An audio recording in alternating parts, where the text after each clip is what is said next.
তোমার সাথে পরিচয়ের মুহূর্তটা আমার জীবনে অনেক কঠিন সময় ছিল। অন্তিকের সাথে সম্পর্কটা বাবা মা মেনে নিতে পারেনি, তো তাই তোমাদের এলাকাতে আসতে হয়। তোমার সাথে পরিচয়ের পর আমার জীবনের সবচেয়ে সুন্দর মুহূর্ত কেটেছিল।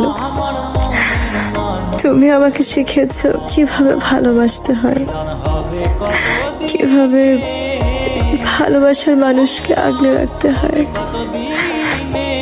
বিশ্বাস করো, আমি সত্যি তোমাকে ভালোবেসেছিলাম, কিন্তু অন্তিক যখন ফিরে আসে আমি ওকে ফেরাতে পারিনি। কেন জানো? ওর সাথে বেড়ে উঠেছি তো, ও আমার প্রথম প্রেম।